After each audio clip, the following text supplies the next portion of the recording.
જય ભીમ, જય કાશીરામ. આજરોજ દેવભૂમિ દ્વારકાના મીઠાપુર ખાતે અમે આજરોજ આ ટીમની મુલાકાત લીધી છે અને પૂરો સથિયારો અને ટેકો પૂરો પાડવાના જે યુવાનો સમાજના સ્વાભિમાન ખાતર લડે છે એ યુવાનોનો હૂફ વધે અને એ યુવાનોમાં તાકાત એક ઉર્જા કેમ પ્રદાન થાય એ હેતુથી આજે દેવભૂમિ દ્વારકાના મીઠાપુરની મુલાકાત લીધી છે. આજે જે જગ્યાએ ઉભા છીએ એ જગ્યા ઉપર એક ભવ્ય ડોક્ટર બાબા સાહેબ આંબેડકરના પૌત્ર એટલે બાબા સાહેબ આંબેડકરનું રથ પ્રકાશરાવ આંબેડકરજી 14મી તારીખે આ ભૂમિની મુલાકાત લેવાના છે અને અહીંનો જે પછાત સમુદાય છે એની ઉપર અન્યાય અત્યાચાર થાય છે એના માટે જે આ યુવાનો લડે છે એને અમે ખરેખર દિલથી સેલ્યુટ કરીએ છીએ.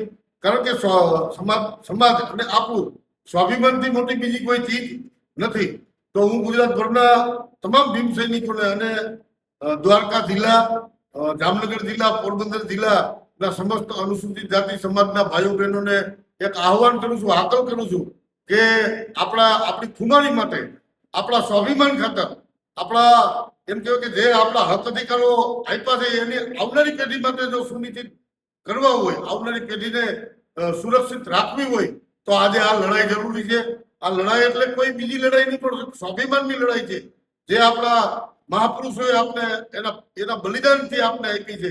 તો હું આહવાન કરું છું 14મી તારીખે હરેક જિલ્લા, હરેક ગામમાંથી કાર્યકર્તાઓ, ભાઈઓ બહેનો ઉમટી પડવાનું છે અને જે હીન માનસિકતા ધરાવે છે, જે ખરાબ માનસિકતા ધરાવે છે એવા લોકોના મોઢામાં આપણી એકતાનું પ્રદર્શન કરવાનું છે અને તમાચો મારવાનું છે. આ મનુવાદી જે પાર્ટીઓ છે એ ક્યાંય ને ક્યાંય આપણા હક અધિકાર માટે ત્રાપ મારે છે, ક્યાંક આપણા સાથે અન્યાય અત્યાચાર કરે છે એને ઝડપાતોડ જવાબ દેવા માટે એક મહાસંમેલન, એક સ્વાભિમાન સંમેલનનું આયોજન કરવામાં આવ્યું છે. એ આયોજનમાં આપ સૌ ઉમટી પડો એવી મારી અપીલ છે, હાકલ છે. જય ભીમ, જય ભારત.